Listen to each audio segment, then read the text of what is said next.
प्रिय विद्यार्थियों, अभिज्ञान शाकुंतलम के प्रथम अंक के दो भागों में पहले हम प्रथम अंक के श्लोक संख्या 9 तक जो है अध्ययन कर चुके हैं। आज उससे आगे का अध्ययन प्रारंभ करेंगे कि राजा दुष्यंत जो है वो हिरण का शिकार करने के लिए जंगल में उसके पीछे जा रहा है।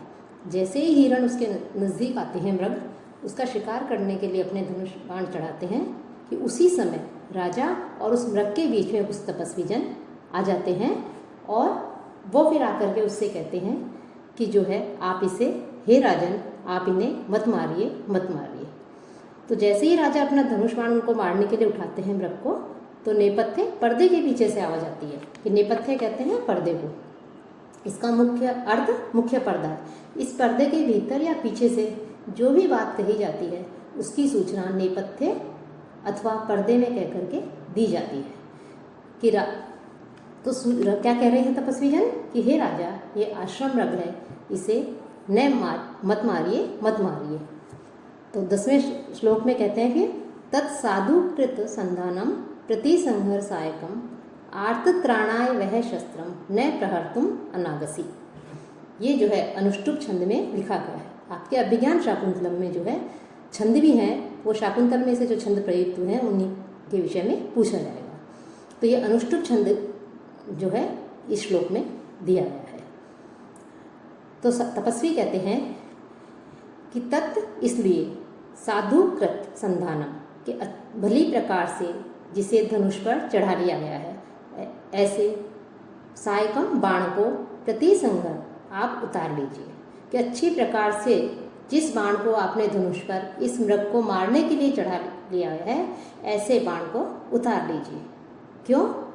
क्योंकि वह शस्त्र कि आप लोगों का जो शस्त्र है वो आर्तत्राणाय, वो पीड़ित लोगों की रक्षा के लिए होते हैं। अनागसी, निरपराधी जो जीव होते हैं उन पर प्रहर्तुम न, इस पर प्रहार करने के लिए नहीं होते।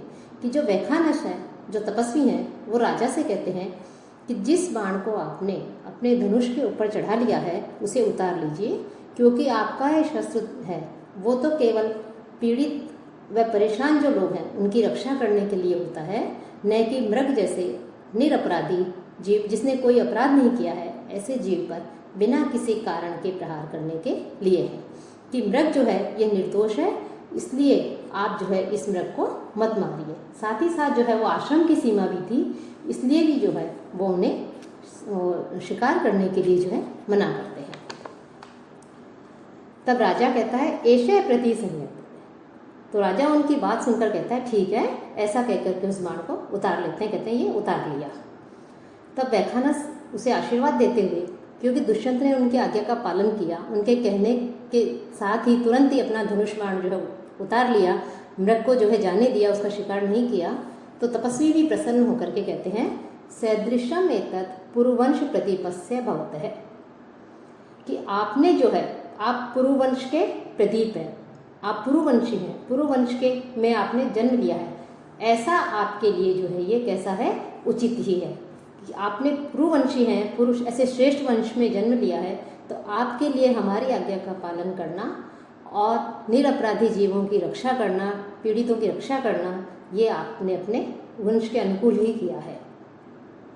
जन्म यस्य पुरोवंशे युक्त रूपम इदम तव पुत्रम एवं गुणोपेतम चक्रवर्तीनम आपनुहि। अब दुष्यंत को आशीर्वाद देते हुए जो वैखानस हैं, तपस्वी हैं, वो कह रहे हैं कि यस्य पुरोह वंशे जन्म है, जो आपका पुरुवंश है, ऐसे पुरुवंश में जो प्रसिद्ध है उसमें आपका जन्म हुआ है, तब ऐसे आपके लिए इदम युक्तम रूपम, ऐसा करना कि निरपराधी का शिकार नहीं करना, तपस्वी जनों की, ऋषि मुनियों की जो है बात को मानना, ये आपके लिए उचित ही है कि आपने कहने के साथ ही जो है उस मृग का शिकार नहीं किया और अपने बाण को उतार लिया। एवं गुणोपेतम, तो आप भी जो है, क्योंकि आपने हमारी बात मानी है, तो आप भी इसी प्रकार के गुणों से युक्त चक्रवर्ती नम पुत्रम आपनुहि, इसी प्रकार के गुणों से संपन्न चक्रवर्ती पुत्र को प्राप्त करो। कि वैखानस के कहने पर राजा दुष्यंत जो है वो अपने धनुष बाण को जो बाण चढ़ा रखा था नृप को मारने के लिए वो उतार लेते हैं। ऐसा करने पर वैखानस प्रसन्न हो जाते हैं और राजा की प्रशंसा करते हुए उन्हें इस प्रकार से आशीर्वाद देते हैं कि जैसे पुरु के वंश में ऐसे श्रेष्ठ वंश में आपका जन्म हुआ है, उस आपके लिए आपने जो है हमारे कथनानुसार बाण को उतार लिया है, हिरण का शिकार नहीं किया है, ये आपके लिए उचित ही है। अर्थात पुरुवंशी राजाओं के लिए ये शोभनीय है। आप भी ऐसे ही गुणों से संपन्न, दया दाक्षिण्य आदि गुणों से संपन्न चक्रवर्ती पुत्र को प्राप्त करो। तो इस प्रकार से वो उन्हें आशीर्वाद देते हैं कि ऐसे चक्रवर्ती गुणों से युक्त पुत्र को तुम प्राप्त करो। तो ये जो है वैखानस उसे दुष्यंत के कार्य से प्रसन्न होकर के उन्हें आशीर्वाद देते हैं। इत्रौ बाहो धम्य, जो और उनके साथ में जो तापस थे वो अपनी दोनों भुजाओं को उठा करके वो भी उनके आशीर्वाद का समर्थन करते हैं और कहते हैं सर्वथा चक्रवर्तीनम पुत्रम आपनुहि, कि पूर्ण रूप से आप भी जो है चक्रवर्ती पुत्र को प्राप्त करो, निश्चित रूप से आपको चक्रवर्ती पुत्र प्राप्त हो। राजा उनको प्रणाम करके कहता है आपके आशीर्वाद मैंने ग्रहण कर लिया है। फिर वैखानस कहते हैं राजा समिधा आहरणाय प्रस्थिता वयम, कि हम तो समिधाएं लेने के लिए रवाना हुए हैं। कि प्रातः सायं जो हवन किया जाता है, यज्ञ किया जाता है, उनमें जो लकड़ी आदि की आवश्यकता होती है, ईंधन की आवश्यकता होती है, उसे समिधा कहते हैं। तो उसे लेने के लिए वो जो है जंगल की ओर जा रहे हैं। तो कह रहे कि हम तो समिधा आदि लेने के लिए जा रहे हैं। और एष्य खलु कण्वस्य कुलपते अनुमालिनी तीरम आश्रमो दृश्यते, और ये सामने ही जो मालिनी नदी का तीर है, किनारा है, उसके किनारे कुलपति जो महर्षि कर्ण हैं उनका आश्रम दिखाई दे रहा है। न चेत अन्य कार्य अतिपात है, यदि किसी दूसरे कार्य में आपके विघ्न नहीं हो तो प्रविश्य आप आश्रम में प्रवेश कीजिए। और प्रतिग्रह्यताम आतिथेय यह सत्कार है, और आप अतिथि सत्कार को ग्रहण कीजिए। क्योंकि राजा जो है उसके कंधों पर जो है पूरी प्रजा की रक्षा करने का भार होता है, राज्य चलाने का भार होता है। इस बात को वैखानस जानते हैं। तो इसीलिए कह रहे हैं कि यदि आपको किसी अन्य महत्वपूर्ण कार्य में विलंब नहीं हो रहा हो तो आप जो है इस आश्रम में प्रवेश करके हमारे आतिथ्य को स्वीकार कीजिए। राजा फिर पूछते हैं अपि सन्निहितो अत्र कुलपति, क्या महर्षि कुलपति यहाँ आश्रम में विद्यमान है? तो वैखानस कहते हैं इदानीमेव दुहितर शकुंतलाम अतिथि सत्काराय नियुज्य दैवम अस्याः प्रतिकूलम शमयितुम सोमतीर्थम गतः, कि महर्षि जो कर्ण है उनके विषय में पूछने पर कि महर्षि कर्ण के आश्रम में है, तो वैखानस कहते हैं कि उन्होंने जो है अपनी पुत्री जो शकुंतला है उसको अतिथि सत्कार के लिए नियुक्त किया है। और इस समय वो दैवम अस्या प्रतिकूलम, देव कहते हैं भाग्य को, कि शकुंतला का जो विपरीत भाग्य है, प्रतिकूल भाग्य है, आगे इसके समय जो संकट आने वाले हैं, परेशानी आने वाली है, उसकी शांति शमयितुम शांति के लिए सोम तीर्थम गतः है, वो इस समय सोम तीर्थ गए। कि शकुंतला के प्रतिकूल भाग्य की शांति के लिए महर्षि कर्ण जो हैं वो इस समय सोम तीर्थ गए हैं, वो आश्रम में नहीं है। लेकिन उन्होंने अतिथि सत्कार के लिए शकुंतला के कंधों पर दायित्व डाला है और वो इस समय आश्रम में है। राजा कहता है भवतु तामेव द्रक्ष्यामि, ठीक है मैं उन्हीं का दर्शन करूंगा। सा खलु विदित भक्तिम माम महर्षि कथिष्यते, और वो मेरी गुरु के प्रति आस्था देख करके, महर्षि कर्ण के प्रति जो है भक्ति देख करके वो उन्हें मेरे विषय में, जब महर्षि कर्ण वापस आएंगे सोमतीर्थ से तो उन्हें मेरे विषय में जो है वो बता देंगी।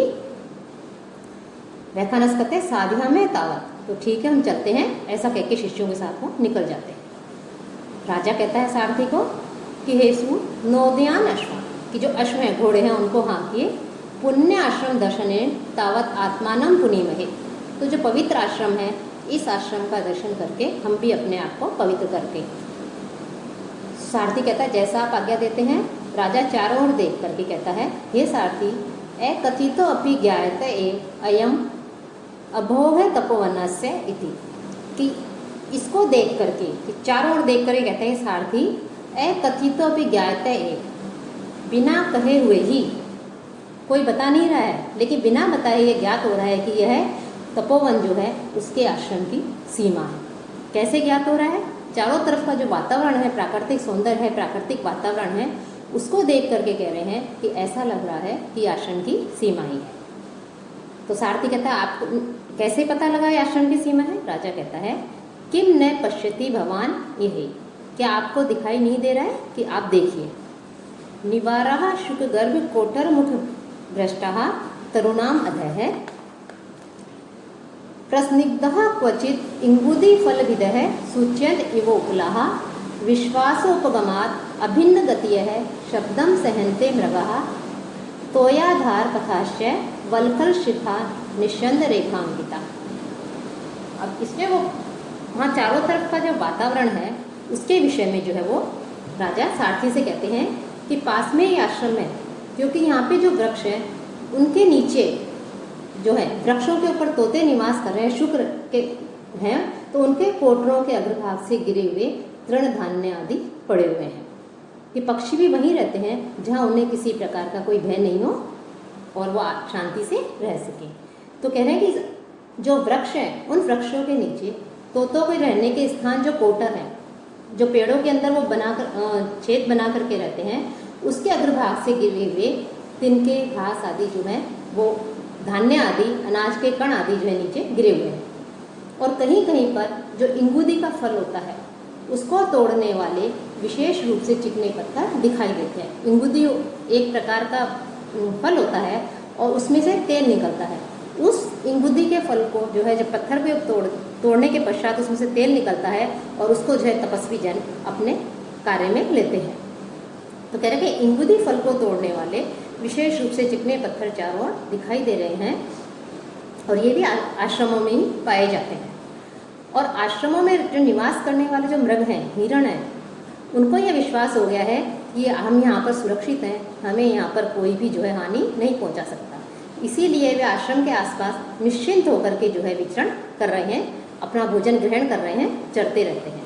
कि उन्हें पता है या हमें किसी प्रकार के प्राणों का संकट नहीं है, तो निश्चिंत होकर के जो है वहाँ पर चल रहे हैं। राजा उन्हें देख कर ये कहता है कि इसी विश्वास के कारण कि हम यहाँ पर सुरक्षित हैं, मृग ये जानते हैं कि हम यहाँ पर सुरक्षित हैं, इसी विश्वास के कारण यह जो आश्रम के मृग हैं इन्होंने मेरे रथ की आवाज़ को सुन लिया है। हम तेज़ गति से आ रहे हैं, अपने रथ पर आ रहे हैं, तो उस रथ की आवाज़ को सुनकर भी ये भयभीत नहीं हो रहे कि हम उनका शिकार कर सकते हैं, बल्कि वो निश्चिंत है कि हम यहाँ पर सुरक्षित हैं। तो उस रथ की आवाज़ को सुनकर के भी यह पूर्वक निशंक गति से, बिना किसी शंका के, बिना किसी भय के, वो आराम से अपनी गति से विचरण कर रहे हैं। उनकी गति में कोई भी अंतर नहीं आ रहा है।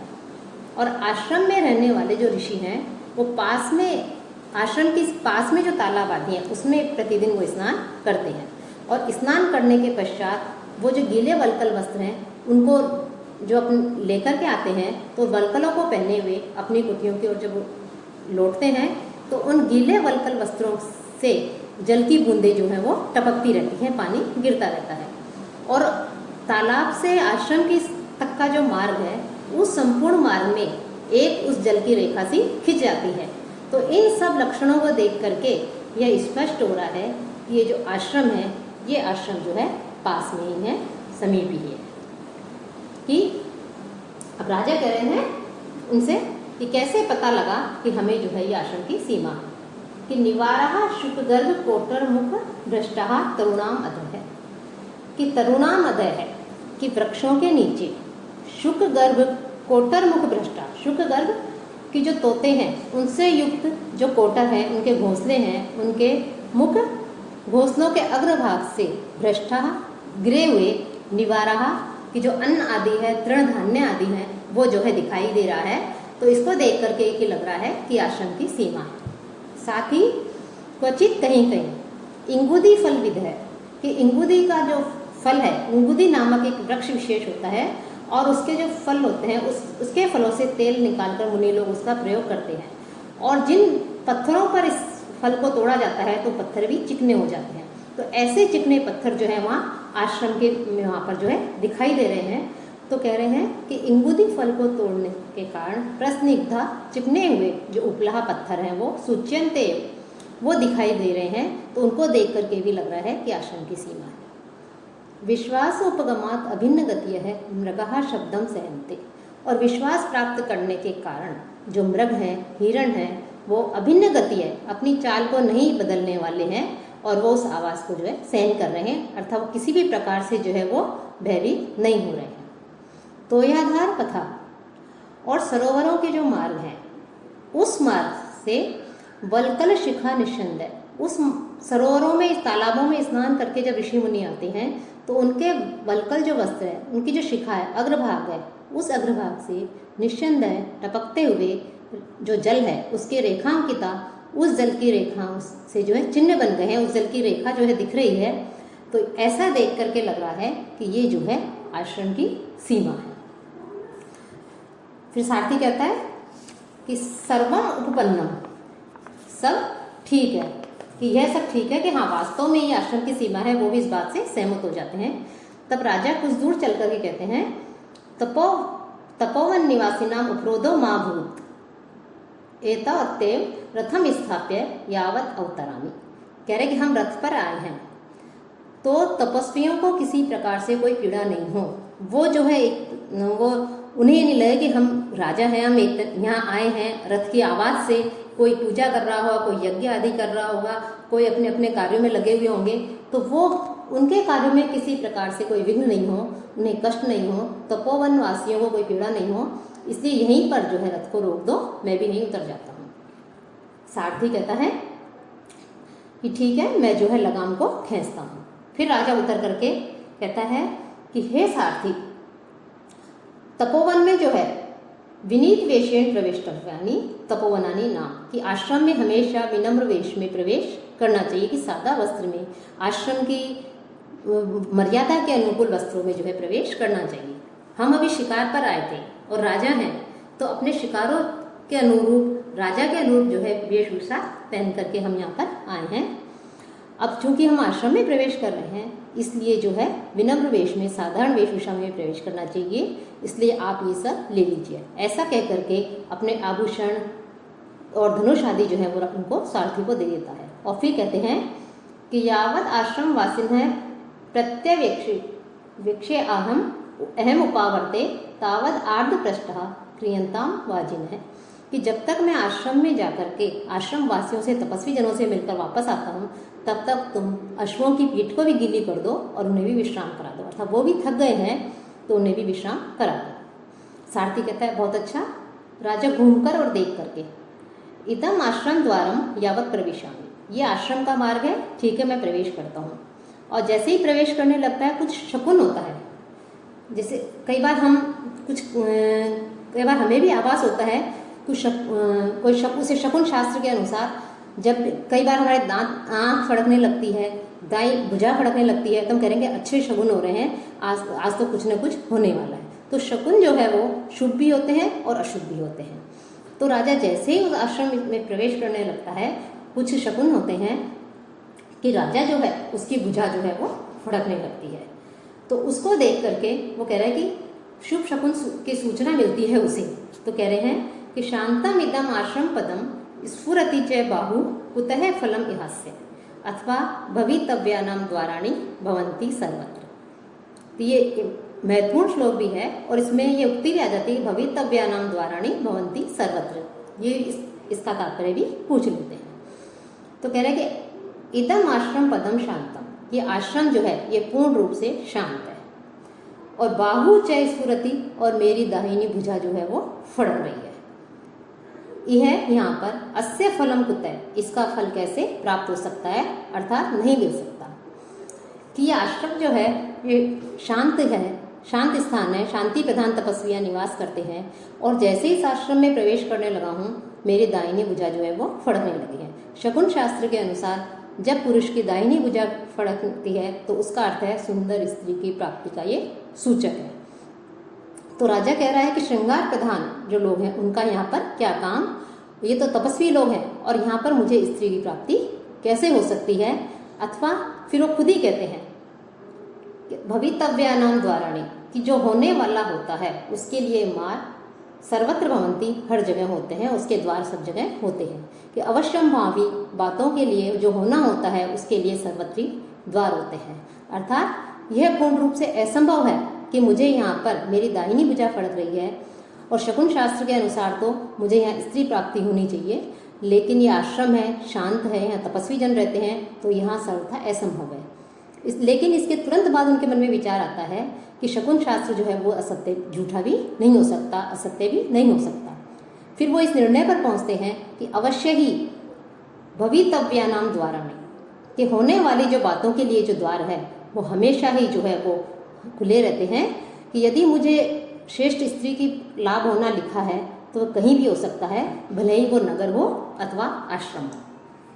तभी जो है पर्दे के फिर नेपथ्य पर्दे के पीछे से आवाज आती है, इतः इतः सखियों, हे सखियों इधर आओ, इधर आओ। राजा कान दे करके अये दक्षिणे वृक्ष वाटिकाम आलाप इव श्रूयते, कि जो दक्षिण की तरफ जो वृक्ष वाटिका है यहाँ पर जो है ये वार्तालाप सुनाई दे रहा है, यहाँ पर जो है आवाज आ रही है। फिर राजा घूमकर और देख करके अये एतः आश्रम तपस्वी कन्या कहा स्व प्रमाण अनुरूपे ही सेचन घटे ही बाल पादपेभ्य पयो दातुम इत एव अभिवर्तन्ते।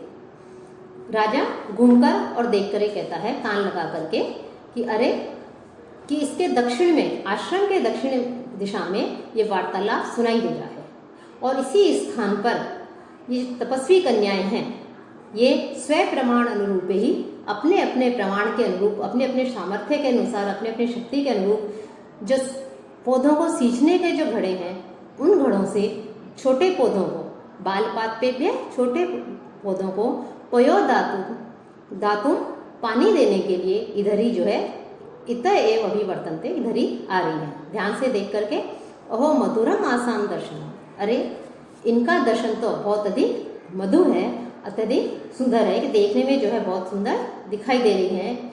इनका जो रूप है वो चित्त को आह्लादित करने वाला है।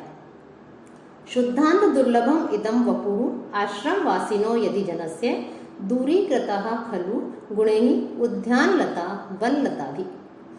यहाँ पर राजा जो है जिन शब्दों में आश्रम की कन्याओं के सौंदर्य का वर्णन करता है, उससे प्रतीत होता है कि राजा को इन्हें देखने से पूर्व ये विश्वास था कि सौंदर्य तो केवल राजमहलों में, राजप्रसादों में ही रहता है, अन्यत्र नहीं। और राजा का जो निवास है वहाँ पर जो है सुंदर सुंदर सुंदरियों को एकत्र किया जाता था। अब राजा का यह विश्वास उस समय पूर्णतः जो खंडित हो जाता है जब वो शकुंतला और उनकी सखियों के सौंदर्य को देखता है। तो उनके सौंदर्य को देख करके राजा को ये कहना पड़ता है कि वन की लताओं ने जैसे उपवन की लताओं को भी तिरस्कृत कर दिया है। तो यहाँ पर जो शकुंतला और प्रियंवदा है, उन्हें जो है वन की लता के विषय में कहा गया है, और उपवन की लताएं, उद्यान की लताएं जो है वो अन्य रमणीय स्त्रियां हैं, राजमहलों की स्त्रियां हैं, उनके विषय में बताया। तो कह रहे हैं राजा आश्रम वासी न जनस्य, आश्रम में रहने वाली व्यक्तियों में, तपस्वी कन्याओं में यदि शुद्धांत दुर्लभम इदम वपु, महलों में ही दुर्लभ सौंदर्य दिखाई दे रहा है, कि आश्रम में रहने वाली तपस्वी कन्याओं में और आश्रम और महलों में रहने वाली जो हैं उनमें तो सौंदर्य होता ही है, लेकिन आश्रम में रहने वाली कन्याओं में भी इतना अधिक सुंदर, इतना सुंदरता ऐसा दिखाई दे रहा है। तो ये ऐसा सौंदर्य, ऐसी सुंदरता तो जो है अंतः दुर्लभम इदम, अंतःपुर में भी जो है दुर्लभ है, कि मेरे रनिवास में भी जो है ऐसा अनुपम सौंदर्य दिखाई नहीं देता। तो ये निश्चित रूप से कहना पड़ेगा कि उद्यान लता की, उद्यान जो लता है, वन लताओं के द्वारा सुगंधित कोमलता आदि गुणों से जो उद्यान लताएं हैं, उन लताओं को वन लताओं के द्वारा, गुणों के द्वारा दूरीकृतः, उन्हें जो है तिरस्कृत कर दिया गया है। कि तो ऐसा सौंदर्य यदि आश्रम में रहने वाली तपस्वी कन्याओं का है कि जो अंतःपुर में भी दुर्लभ है, तो निश्चय ही उपवन की लताओं को, उद्यान की लताओं को वन लताओं के द्वारा अपने सौंदर्य और कोमलता आदि गुणों के कारण से जो है उनसे को जो है तिरस्कृत कर दिया गया है। कि राजा तपोवन की कन्याओं के सौंदर्य को देखकर मन में विचार करता है कि ऐसा सौंदर्य तो राजाओं के अंतःपुर में भी दुर्लभ है, कि जहाँ एक से एक श्रृंगार प्रसाधन के सभी साधन उपलब्ध होते हैं, राजमहलों में रहने वाली स्त्रियाँ जो हैं सुंदर होती हैं, लेकिन उनकी अपेक्षा ये जो वन में रहने वाली हैं, ये ऐसा सौंदर्य तो उन स्त्रियों में भी नहीं है। तो राजा इस प्रकार से उनके सुंदरता को देखकर, उनके रूप को देखकर जो है आश्चर्यचकित हो जाता है। इति विलोक्य निश्चित है, ऐसा कह के उनको देखता हुआ राजा वहीं पर खड़ा रहता है। यहाँ पर निदर्शन अलंकार बताया गया है कि प्रारंभ में श्लोक के पूर्वार्ध एवं उत्तरार्ध में कोई साक्षात संबंध प्रतीत नहीं हो रहा है, लेकिन अंत में दोनों का पर्यावसन उपमा में ही होता है, इससे निदर्शन इसमें अलंकार है। और छंद जो है इसमें आर्या जाति छंद है। ततः प्रविशति यथोक्त व्यापारा सह सखीभ्याम शकुंतला। इसके पश्चात शकुंतला जो है अपनी सखियों के साथ में जैसा बताया था वैसा ही वो वहाँ पर प्रवेश करती है।